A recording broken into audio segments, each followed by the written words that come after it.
Dear students, हम लोगों ने पढ़ा होल या क्वार्टर क्या है।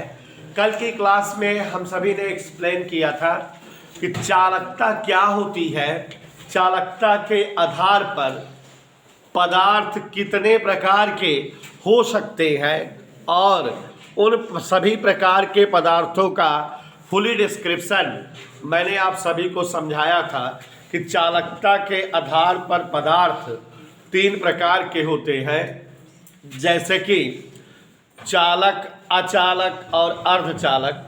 चालक क्या है, अचालक क्या है, अर्धचालक क्या है, इन सबको हमने आपको जो है समझा दिया था। चालक क्या है, अचालक क्या है और अर्धचालक क्या है। फिर उसके बाद ऊर्जा बैंड का डिस्कस हुआ था। ऊर्जा बैंड के बारे में भी हमने आपको एक्सप्लेन किया था कि ऊर्जा बैंड क्या होती है। ऊर्जा बैंड के आधार पे चालक, अचालक और अर्धचालक का एक्सप्लेनेशन किए थे। जैसा कि आपको समझाए थे बच्चों, याद करिए, ऊर्जा बैंड हमने आपको बताया था किसी भी परमाणु में इलेक्ट्रॉन अलग अलग कक्षाओं में जो चक्कर करते हैं, इलेक्ट्रॉनों को अलग अलग कक्षा में चक्कर करने के लिए अलग अलग मात्रा में ऊर्जा की रिक्वायर्ड होती है। ऊर्जा की जितनी मात्रा से कोई भी इलेक्ट्रॉन किसी भी कक्षा में चक्कर कर सकता है, वही ऊर्जा की मात्रा ऊर्जा बैंड के रूप में जानी जाती है। और अगर अब इस तरह से 10 जूल ऊर्जा पाकर कोई इलेक्ट्रॉन परमाणु की तीसरी कक्षा में चक्कर करता है तो 10 जूल कुछ और नहीं, ऊर्जा बैंड है।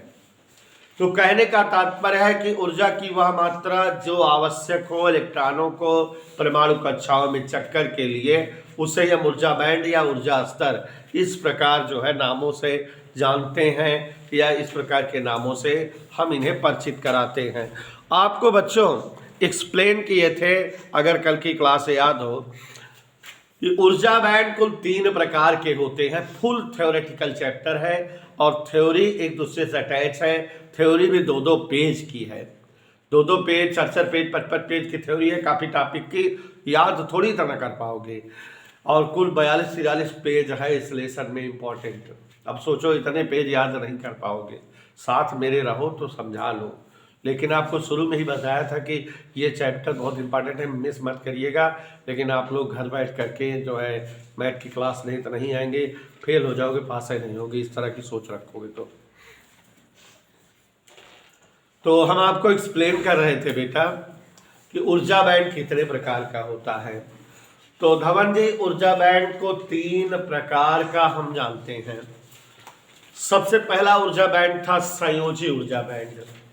संयोजी ऊर्जा बैंड का मतलब एक ऐसा ऊर्जा बैंड जितनी ऊर्जा की मात्रा से किसी भी परमाणु के इलेक्ट्रॉन संयोजी सेल में चक्कर करते हैं। संयोजी सेल आप सभी जानते हैं, किसी परमाणु के बाह्यतम कोष को संयोजी सेल कहा जाता है। कोई भी परमाणु के जो अंतिम इलेक्ट्रॉन होते हैं, अंतिम कक्षा में चक्कर करते हैं, तो उस कक्षा के इलेक्ट्रॉन ही संयोजकता में पार्टिसिपेट करते हैं, भाग लेते हैं। इसलिए इन्हें संयोजी इलेक्ट्रॉन, वैलेंट इलेक्ट्रॉन कहा जाता है, और इन ऑर्बिट्स को वैलेंट ऑर्बिट, संयोजी सेल कहा जाता है। तो किसी भी परमाणु के संयोजी सेल में चक्कर कर सकने के लिए आवश्यक ऊर्जा की मात्रा संयोजी ऊर्जा बैंड कहलाती है, और संयोजी ऊर्जा बैंड हमेशा इलेक्ट्रॉनों से भरी होती है। और ऊर्जा की जितनी मात्रा से इलेक्ट्रॉन परमाणु के बाहर हो जाए, परमाणु के बाहर चला जाए, माने चालकता का गुण दिखाने लगे, वो परमाणु आयनित हो जाएगा, धन या ऋणायन बनने लगेंगे। तो जितनी ऊर्जा की जरूरत पड़ती है चालकता का गुण प्रदर्शित करने के लिए, मीन्स इलेक्ट्रॉन को परमाणु से बाहर हो जाने के लिए, वह ऊर्जा बैंड चालन ऊर्जा बैंड कहलाता है। स्पेशली यही 2 ऊर्जा बैंड है, संयोजी ऊर्जा बैंड और चालन ऊर्जा बैंड। चित्र बना के कल समझाए थे। दोनों ऊर्जा बैंडों में जितनी ऊर्जा की गैपिंग होती है उसे ही जो है हम वर्जित ऊर्जा क्षेत्र या फॉरबिडन एनर्जी गैप कहते हैं।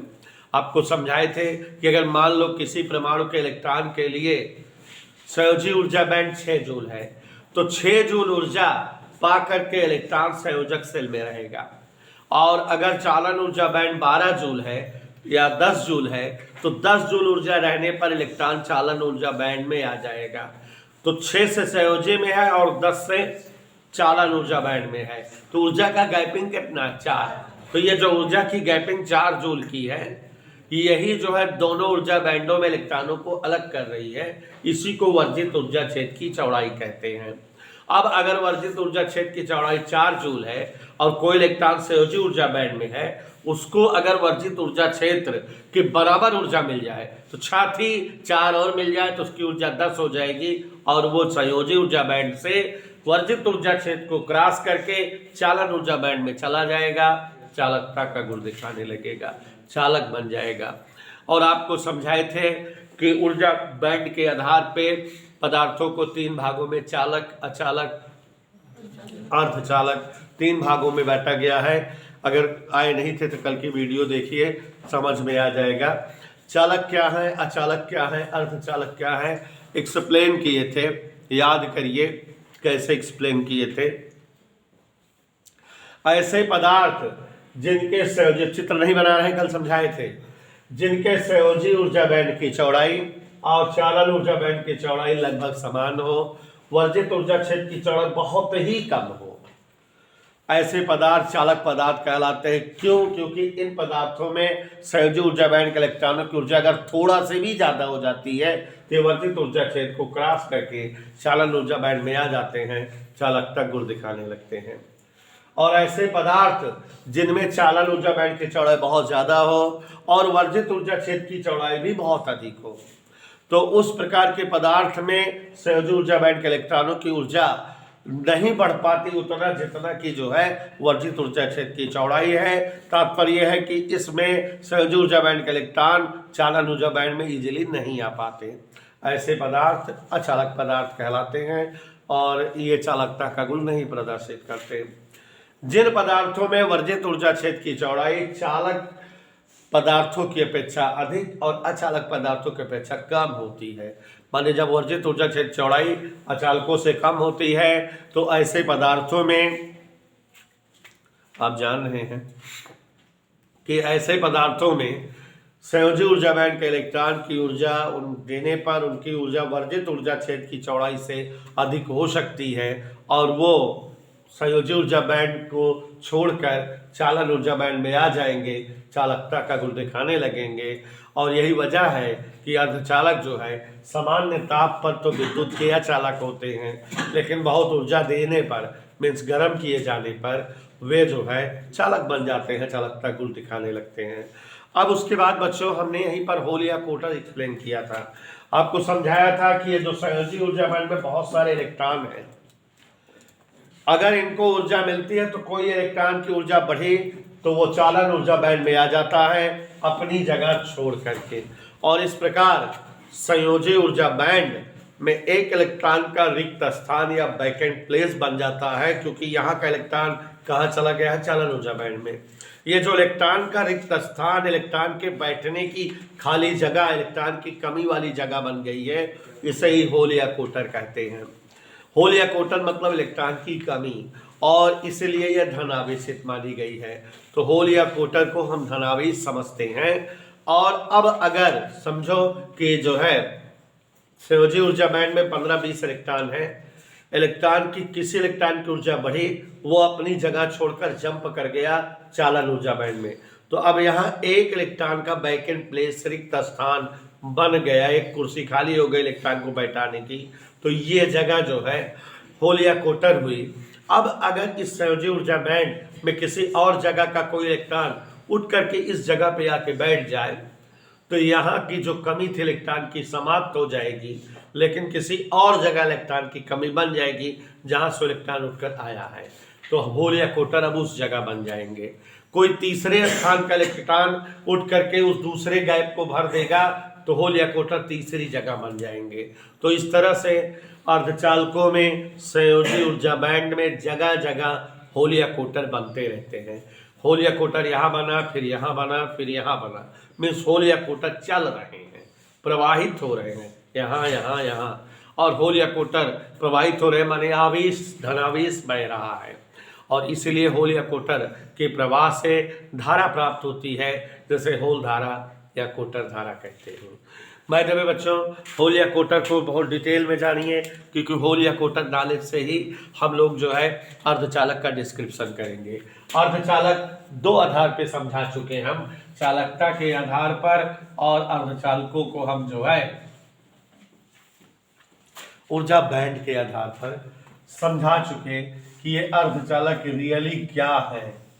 अर्धचालक मीन्स सेमीकंडक्टर, और इस पूरे लेसन में अर्धचालक, इनका उपयोग, और आप जानते हो कि कल समझाए थे कि दुनिया में अब जितनी भी चीज़ें हमारी यूजफुल वाली हैं सब जगह अर्धचालक भरे हैं। हमें अगर एलईडी पढ़ना है, मोबाइल, लैपटॉप, कम्युनिकेशन या इंटरनेट के बारे में जानना है, तो सभी जगह अर्धचालकों का इस्तेमाल है। इन्वर्टर तक भी अर्धचालक के ही इस्तेमाल से बनता है। तो बाय द वे अर्धचालक बहुत इंपॉर्टेंट टॉपिक हो गया। और चालकता के आधार पर अर्धचालक का मतलब है कि ऐसे समस्त पदार्थ जो सामान्य ताप पर विद्युत के अचालक या विद्युत विरोधी हो, लेकिन ताप बढ़ाए जाने पर जो विद्युत के चालक बन जाए, वही अर्धचालक होते हैं। ऐसे पदार्थ जिनकी चालकता चालकों से कम किंतु अचालकों से अधिक हो, अर्धचालक होते हैं। अर्धचालक वे पदार्थ होते हैं जो ताप बढ़ाने जाने पर चालकता का गुण दिखाते हैं। दुनिया में ऐसा कोई और पदार्थ नहीं है जो उच्च ताप किए जाने पर चालकता दिखाए। चालकता सबकी घटती है सिवाय अर्धचालकों के। तो आज आपको बात करनी है कि ये अर्धचालक दो प्रकार के माने जाते हैं, अध्ययन में असुविधा ना हो इसलिए। प्राकृत अर्धचालक या शुद्ध अर्धचालक, प्राकृत अर्धचालक या शुद्ध अर्धचालक, और इन्हें ही बाह्य अर्धचालक भी कहते हैं। तो यहाँ पर देखिए जरा, प्राकृत, शुद्ध, बाह्य, कई सारे नामों से इन्हें हम जानते हैं। दूसरा है कृत्रिम, अशुद्ध या आंतर या मिश्र अर्धचालक। तो अब ये क्या है जानिए। ऐसे समस्त अर्धचालक जो प्रकृति में स्वतः प्राप्त हो, प्राकृत अर्धचालक कहलाते हैं। परिभाषा हो गई ना। ऐसे समस्त अर्धचालक जो प्रकृति में बेटा स्वतः प्राप्त हो, प्राकृत अर्धचालक कहलाते हैं। ये अर्धचालक सामान्य ताप पर विद्युत रोधी होते हैं, विद्युत के अचालक होते हैं, आवेश प्रवाह नहीं दिखाते। लेकिन उच्च ताप पर ये विद्युत के सुचालक बन जाते हैं, या इनमें कोई अशुद्धि मिला दी जाए तो भी ये जो है चालक बन जाते हैं विद्युत के। अच्छा क्यों प्राकृतिक अर्धचालक जो है विद्युत के अचालक होते हैं, जबकि गर्म किए जाने पर चालक बन जाते हैं, या अशुद्धि मिलाए जाने पर चालक बन जाते हैं? क्यों? वही तो इन बातों का, इन प्रश्नों का दिमाग में आके आना स्वाभाविक है, नेचुरल है। तो इन जिज्ञासाओं को मैं शांत करता हूं। देखिए बच्चों, केमिस्ट्री में आते हैं। अर्धचालक रियली कुछ और नहीं, आवर्त सारणी के चौथे समूह के तत्व सिलिकॉन और जर्मेनियम, स्पेशली जो अर्धचालक हमारे हैं माने गए हैं वो सिलिकॉन और जर्मेनियम। अर्धचालकों का वीआईपी उदाहरण सिलिकॉन, और ये सिलिकॉन चाचा और जर्मेनियम चाचा दोनों आवर्त सारणी में चौथे समूह के तत्व हैं। किस समूह तत्व है? तो आवर्त सारणी के चौथे समूह के तत्व जब जो है सिलिकॉन या जर्मेनियम है, तो आप समझ गए होंगे और आपको ये पता होगा केमिस्ट्री से कि कोई भी तत्व किसी भी समूह में तभी रखा जाता है जबकि उसके अंतिम कक्षा में उतने ही इलेक्ट्रॉन हो या वो उतनी ही संयोजकता रखता हो। कोई तत्व पहले समूह में तभी आएगा जबकि उसके अंतिम कोष में एक इलेक्ट्रॉन हो या उसकी संयोजकता +1 हो। कोई तत्व दूसरे समूह में तब रखा जाएगा जबकि जो है उसके अंतिम कोष में 2 इलेक्ट्रॉन हो या उसकी संयोजकता धन 2 हो। तो चौथे समूह के तत्व सिलिकॉन जर्मेनियम है। तो एकदम स्पष्ट हो गया कि चाहे सिलिकॉन हो चाहे जर्मेनियम, इनके परमाणुओं के अंतिम कोष में 4 इलेक्ट्रॉन होंगे। मीन्स ये चतुर संयोजक तत्व है। सिलिकॉन या जर्मेनियम केमिस्ट्री की लैंग्वेज में चतुर्संयोजक तत्व है, आखिरी कक्षा में 4 इलेक्ट्रॉन युक्त है। अब अगर हमारे पास एक बड़ी सी सिलिकॉन पट्टी या जर्मेनियम की पट्टी इतनी बड़ी हो तो साक्षी जी इस इतनी बड़ी सिलिकॉन या जर्मेनियम की पट्टी में अरबों खरबों सिलिकॉन परमाणु होंगे यहाँ तक, और हर परमाणु अपने पड़ोसी वाले परमाणु के साथ साझा करता है, संयोजक बंध बनाता है। कैसे? अब जैसे सिलिकॉन की पट्टी हो या जर्मेनियम की पट्टी हो, हमें तो पता लग गया कि उनके अंतिम कोष में 4 इलेक्ट्रॉन है, तो कोई भी 2 पड़ोसी परमाणु सिलिकॉन वाले या जर्मेनियम वाले आपस में 4 इलेक्ट्रॉनों का साझा करते हैं, चतुर्संयोजक बंध बनाते हैं। माने सिलिकॉन या जर्मेनियम सहसंयोजी बंध वाले यौगिक होते हैं, इनके परमाणुओं के बीच शक्तिशाली सहसंयोजक बंध है। 4 इलेक्ट्रॉन एक परमाणु के बाहर और दूसरे को परमाणु के बाहर का इलेक्ट्रॉन 4 का 4 इलेक्ट्रॉन से साझा हो गया, अष्टक पूरा हो गया, निकट अक्रिय तत्व की संरचना बन गए, माने इनके संयोजकता कंप्लीट हो गए, ये यौगिक बन गया है आपस में। सिलिकॉन की पट्टी या जर्मेनियम पट्टी में ऐसे न है। तो जब सिलिकॉन या जर्मेनियम चौथे समूह के तत्व हैं और इनके आपस में परमाणु के मध्य चतुर्संयोजक बंध बना होता है, तो यहाँ कोई भी इलेक्ट्रॉन खाली नहीं दिख रहा है। कि जब हम इसको जो है विद्युत स्रोत से जोड़े तो वो जो है, अगर अभी यहाँ इलेक्ट्रॉन को एक आध खाली होता, स्रोत से जोड़ते तो विद्युत ऊर्जा वो इलेक्ट्रॉन पाता तो वही दौड़ने लगता इधर उधर, एक सिरे से दूसरे सिरे तक भागता। आप जानते हो विद्युत चालन वाले लेसन में पढ़ाए हैं कि मुक्त इलेक्ट्रॉन विद्युत या आवेश के कैरियर वाहक होते हैं। अगर जो है किसी पदार्थ में मुक्त इलेक्ट्रॉन होते हैं तो जब वो विद्युत स्रोत से जोड़ी जाती है तो वही मुक्त इलेक्ट्रॉन दौड़ करने लगते हैं एक सिरे से दूसरे सिरे की ओर, विद्युत आवेश प्रवाहित होने लगता है, माने विद्युत चालन का गुण दिखने लगता है। तो यहाँ सिलिकॉन या जर्मेनियम के सभी परमाणुओं के अंतिम कोष में 4 इलेक्ट्रॉन है, इसलिए 4 शक्तिशाली सहसंयोजक बंध के द्वारा वो जुड़े रहते हैं आपस में। हर परमाणु ऐसे ही सिलिकॉन या जर्मेनियम का जुड़ा रहता है। कोई इलेक्ट्रॉन दूर दूर तक खाली दिख रहा है? नहीं दिख रहा है ना बिटिया। तो जब कोई इलेक्ट्रॉन इसमें खाली नहीं है तो आवेश वाहक का काम करने वाला अवयव नहीं है, और इसीलिए सिलिकॉन या जर्मेनियम जब जो है नॉर्मल टेम्परेचर पर मिलते हैं, प्रकृति में मिलते हैं, तो विद्युत के पूर्ण रूप से अचालक होते हैं। उनमें आवेश को प्रवाहित कराने वाला कोई भी अवयव या वाहक नहीं होता जिससे आवेश प्रवाह दिखे या प्राप्त हो। ये वजह है कि प्राकृतिक अर्धचालक मीन सिलिकॉन और जर्मेनियम प्रकृति में पाए जाने पर विद्युत के शुद्ध रूप से क्या होते हैं? अचालक। एक प्रश्न, एक जिज्ञासा शांत। दूसरी जिज्ञासा थी कि अर्धचालकों का ताप बढ़ाने पर चालकता बढ़ती है और ये चालक बन जाते हैं।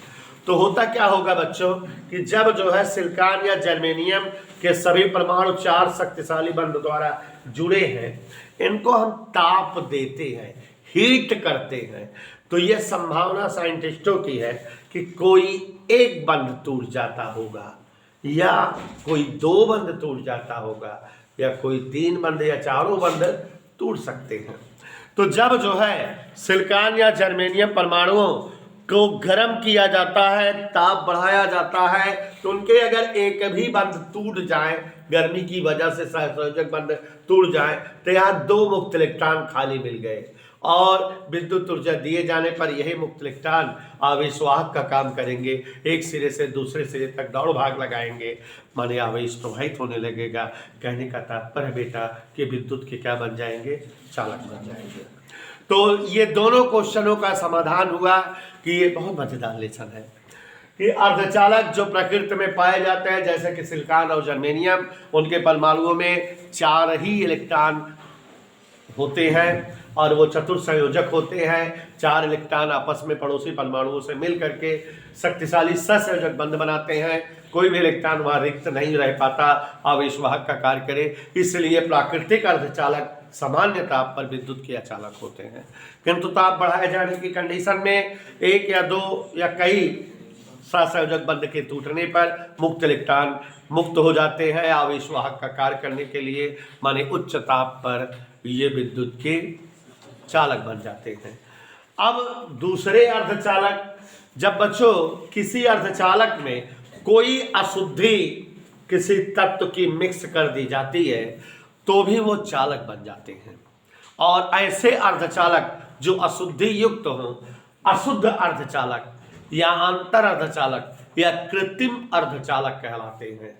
और बच्चों हम जो है अपनी फिजिक्स में दो प्रकार के तत्वों को अर्धचालकों में मिक्स करते हैं अशुद्ध अर्धचालक बनाने के लिए। और अशुद्धियां जब दो प्रकार की हैं तो जो अशुद्ध अर्धचालक बनते हैं, अशुद्ध अर्धचालक भी दो प्रकार के होते हैं। अशुद्धियों के आधार पर अशुद्ध अर्धचालक दो प्रकार के होते हैं। यहाँ आपके एक क्वेश्चन का जवाब भी मैं दूंगा कि अशुद्ध अर्धचालकों में अशुद्धि मिलाने पर वो चालक क्यों बन जाते हैं और कौन सी अशुद्धि मिलाने पर कौन सा अर्धचालक बनता है। इसको ध्यान से सुनिएगा, एक नंबर का प्रश्न यहाँ पूछ लेता है कभी। और ये एक ऐसी चीज है कि इस पूरे लेसन में अब इस्तेमाल होगी, तो साथ ही ध्यान दीजिएगा रोने के बजाय। तो यहाँ पर जैसे जान रहे हो कि हमारे जो अर्धचालक है वो क्या है बेटा, सिलिकॉन है यार, यही है ना। ये भी पता लग गया है अरसलान कि इनके अंतिम कोष में क्या इलेक्ट्रॉन है। अब अगर हम इन अर्धचालकों में तीसरे समूह का तत्व अशुद्धि के रूप में मिलाएं या पांचवें समूह का तत्व अशुद्धि के रूप में मिलाएं तो आप देखोगे कि इस प्रकार बने अशुद्ध अर्धचालक विद्युत के चालक हो जाते हैं। चूंकि अब आप अशुद्धियां जान गए हैं, दो प्रकार की हम मिलाते हैं अर्धचालकों को अशुद्ध करके चालकता का गुण प्रदर्शित कराने के लिए। अशुद्धियों के आधार पर अर्धचालक के प्रकार के तो अगर पूरा स्ट्रक्चर केमिस्ट्री का जानो कि इनका काम कैसे होता है, कैसे ये जो है चालक बन जाते हैं। अगर क्या बोले, अगर किसी अर्धचालक में तीसरे समूह का तत्व अशुद्धि के रूप में मिलाएं, बोलो बेटा विक्रांता, तीसरे समूह का तत्व मतलब एल्युमिनियम बोरान वगैरह। और जब तीसरे समूह के तत्व चाचा आ रहे हैं, जो बता रहा हूं बेटा पूरी जिंदगी भर के लिए पढ़े रहना, तीसरे समूह के तत्व हमारे अर्धचालक में मिलाए जा रहे हैं, तो तीसरे समूह के तत्व के परमाणुओं के अंतिम कोष में हाउ मेनी इलेक्ट्रॉन, और आपके अर्धचालक परमाणु के अंतिम कोष में ऐसे ही तो है। तो बच्चों जब जो है तीसरे समूह के तत्व हमारे अर्धचालक में मिक्सअप किए जाते हैं, मेंस एल्युमिनियम बोरान वगैरह के तत्व सिलिकॉन जर्मेनियम में मिक्स किए जाते हैं, तो अर्धचालक के प्रत्येक परमाणु के बाह्यतम कोष में जो 4 इलेक्ट्रॉन हैं, अशुद्धि वाला जो तत्व आया उसकी आखिरी कक्षा में क्या इलेक्ट्रॉन है, 3। तो इस अर्धचालक परमाणु के 3 इलेक्ट्रॉनों का अशुद्धि वाले तत्व के 3 इलेक्ट्रॉनों के साथ साझा हो जाता है, शक्तिशाली सहसंयोजक बंध बनता है। लेकिन ये अर्धचालक का चौथा इलेक्ट्रॉन खाली रह गया, इसका बंध नहीं पूरा हो रहा है। इसको बंध बनाने के लिए एक इलेक्ट्रॉन की कमी बन गई। एक इलेक्ट्रॉन अगर यहां रहता तो इसका बंध बन जाता कि नहीं। एक इलेक्ट्रॉन की कमी हो गई और इस लेसन में बताए हुए हैं इलेक्ट्रॉन की कमी मतलब होल या कोटर। तो यहाँ एक होल या कोटर बन गया जो इसके साथ जुड़ करके 4 इलेक्ट्रॉनों का बंध पूरा होगा। अब ये होल या कोटर तो कल्पना है, होता है नहीं। यहाँ पर कल्पना कर रहे हैं कि होल या कोटर आ गया, एक इलेक्ट्रॉन तो चाहिए। और तब ये जो अर्धचालक अशुद्ध वाला अर्धचालक बना है, इसमें होल या कोटर जिनकी कल्पना आप कर रहे हो, इनके प्रवाह के कारण धारा प्रवाह होगा या धारा प्राप्त होगी और इस प्रकार बने अर्धचालक पी टाइप के अर्धचालक कहलाते हैं। और अब अगर कभी जिंदगी में आपसे कोई पूछे कि पी टाइप के अर्धचालक में कौन प्रकार की अशुद्धि मिलाई गई रहती है, तो आप बता देना तीसरे समूह के तत्व अशुद्धि के रूप में शामिल होते हैं। तो ये पी टाइप का अर्धचालक बनता है। और ये बच्चों पी टाइप का अर्धचालक है जिसमें शुद्ध रूप से क्या भरे हैं, होल या कोटर, धनावेश। और इस प्रकार के अर्धचालकों में अगर आवेश का प्रवाह होगा तो इन्हीं के प्रवाह के कारण होगा। एक चीज़ यहीं पर मैं अपनी बाड़ी को विराम देते हुए बताना चाहूँगा। हमारे बीच जो है स्नेहा ओझा जी बैठी हुई हैं, केमिस्ट्री की बहुत जानकार हैं। देखो बेटा, अर्धचालक ये जो बन रहे हैं, इनमें कभी कभी पूछा जाता है कि आवेश कई प्रकार के होते हैं। तो दो प्रकार के, एक जो ज़्यादा हो और एक जो, तो ज़्यादा होल है इसमें। तो पी टाइप के अर्धचालक वे अर्धचालक होते हैं जिनमें बहुसंख्यक आवेश होल या कोटर होते हैं। तो अगर हम कहें पी टाइप के अर्धचालकों के बहुसंख्यक आवेश, तो जान जाना सर जी बेवकूफ बना रहे हैं, सीधे होल या कोटर कह रहे हैं। तो होल या कोटर का मतलब इसके बहुसंख्यक आवेश। तो अब आप समझ गए कि अल्पसंख्यक आवेश की कल्पना करेंगे, जो इनमें कम संख्या में होंगे वो है इलेक्ट्रॉन। तो पी टाइप में बहुसंख्यक आवेश होल या कोटर होते हैं, जिनके प्रवाह से यह चालकता का गुण प्रदर्शित करते हैं। इन्हीं की वजह से इनमें चालकता का गुण दिखता है। समझ है? तो बहुसंख्यक आवेश इसमें क्या है? होल या कोटर। अल्पसंख्यक आवेश क्या है? इलेक्ट्रॉन। जस्ट अपोजिट, दो ही प्रकार के आवेश होंगे, बहुसंख्यक अल्पसंख्यक, ज्यादा मात्रा वाला कम मात्रा वाला। तो बाय द वे, अगर किसी अर्धचालक में तीसरे समूह का तत्व अशुद्धि के रूप में मिलाया गया, तो अर्धचालक परमाणु के अंतिम कोश में हाउ मेनी इलेक्ट्रॉन? 4। और अशुद्धि वाले तत्व किस समूह के हैं? 3 त्रिसंयोजक तत्व है, इनके अंतिम कोश में 3 इलेक्ट्रॉन ने 3 इलेक्ट्रॉनों से साझा कर लिया। आपके अर्धचालक परमाणु को अभी एक और इलेक्ट्रॉन की कमी हो गई, साझा पूरा करने के लिए एक होल या कोटर की रिक्वायर्ड बन गई। तो यहाँ होल या कोटर बने रहते, ऐसे सारे परमाणुओं में साझा रहता है, होल या कोटर बने रहते हैं। होल या कोटर की अधिकता होती है, पी टाइप के अर्धचालक कहलाते हैं, जिसमें बहुसंख्यक आवेश होल या कोटर होते हैं। इन्हीं के प्रवाह से धारा प्रवाह प्राप्त होती है। और ये जान गए आप कि जब जो अर्धचालकों में हम अशुद्धि तत्व मिलाते हैं तो ये चालक बन जाते हैं। ऐसे ही मजेदार बात और है बच्चों, ऐसे ही मजेदार बात और है कि जब जो है किसी अर्धचालक में पांचवें समूह का तत्व, ध्यान दीजिएगा, जब किसी अर्धचालक में पांचवें समूह का तत्व अशुद्धि के रूप में मिलाया जाए। पांचवें समूह का तत्व मतलब जैसे फास्फोरस वगैरह है ना, आर्सेनिक वगैरह, ठीक है ना, स्टेनिक। तो पांचवें समूह का तत्व यदि हम अर्धचालक में मिलाएं, अर्धचालक परमाणु के अंतिम कोश में हाउ मेनी इलेक्ट्रॉन? जब जो है हम पंच संयोजक तत्व अशुद्धि के रूप में मिला रहे हैं, तो हमारे अर्धचालक के 4 के 4 इलेक्ट्रॉन से साझा कर लिए और जो है इसका संयोजक बंध पूर्ण हो गया। और जो आपने जो है लाया है अशुद्धि वाला तत्व, उसमें एक इलेक्ट्रॉन फालतू मिल गया आपको। और इस प्रकार यहाँ तो अर्धचालक के सारे परमाणु जो है जुड़ जाएंगे, लेकिन एक एक इलेक्ट्रॉन हर बार जुड़ने पर बढ़ता रहेगा और ये इलेक्ट्रॉन आवेशवाहक का काम करेंगे। और इस प्रकार बना अर्धचालक एन टाइप का अर्धचालक कहलाता है, और जिसमें शुद्ध रूप से इलेक्ट्रॉनों की भरमार होती है। और इस प्रकार के अर्धचालक में आवेश का प्रवाह इलेक्ट्रॉन प्रवाह के कारण होता है, और ये हमारे एन टाइप के अर्धचालक कहलाते हैं। तो यहाँ पर मैं एक बात और बता देना चाहूँगा ओझा जी, पी टाइप के अर्धचालक में बहुसंख्यक आवेश क्या होता है बेटिया? होल या कोटर। और एन टाइप के अर्धचालकों में बहुसंख्यक आवेश क्या होता है? इलेक्ट्रॉन। पी टाइप में अल्पसंख्यक आवेश क्या होते हैं? पी टाइप में अल्पसंख्यक आवेश इलेक्ट्रॉन होते हैं। एन टाइप में अल्पसंख्यक आवेश क्या होंगे? होल या कोटर। तो बच्चों, अर्धचालक क्या होते हैं, कितने प्रकार के होते हैं, क्यों अर्धचालक प्रकृति में पाए जाने पर विद्युत के अचालक होते हैं, क्यों ताप बढ़ाने पर वो जो है चालक बन जाते हैं, क्यों अर्धचालक में अशुद्धि मिलाने पर वो चालक बन जाते हैं, इन सारे प्रश्नों का जवाब आपको मिल गया। आप ये भी जान गए कि अर्धचालक जो है अशुद्ध वाले 2 प्रकार के होते हैं, पी टाइप का अर्धचालक। और आपको लग नहीं रहा कि एक टॉपिक से अटैच दूसरा टॉपिक है, दूसरा से अटैच तीसरा, कोई एक चीज़ नहीं पढ़े रहोगे दूसरा नहीं समझ में आएगा। आपको फिर से एक बार अपनी बारे में जो है बताना चाहेंगे कि अगर बेटा आप लोग कल परसों सभी लोग आए होते तो निश्चित तौर पे हम कल परसों ये सब समझा दिए होते, लिखाते ना, लिखाने का काम अब करते। ये सब क्लास पढ़ाने के लिए कम से कम 2 घंटा पढ़ने चाहिए, मज़ा आती तभी टॉपिक समाप्त होता है। लेकिन कुछ बड़े बदतमीज विचित्र कसम से। तो जैसा कि आप जान रहे हो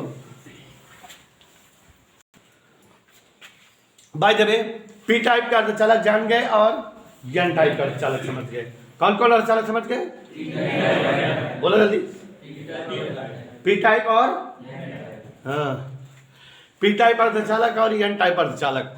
तो ये समझ में आ गया कि अब आपको पूरे लेसन के हेडिंगों में क्लियर रहे कि पी टाइप का अर्धचालक क्या है, एन टाइप का अर्धचालक क्या है, क्योंकि अब हम हर हेडिंग में पी टाइप बोलेंगे और एन टाइप में। आपके दिमाग में आ जाना चाहिए कि जिस अर्धचालक में होल हो बहुसंख्यक आवेश के रूप में, वो पी टाइप का अर्धचालक है, जिसमें त्रिसंयोजक तत्व की अशुद्धि जुड़ी हुई है। और जिस अर्धचालक में बहुसंख्यक आवेश के रूप में इलेक्ट्रॉन हो, वो एन टाइप का अर्धचालक है। तो by the way PN junction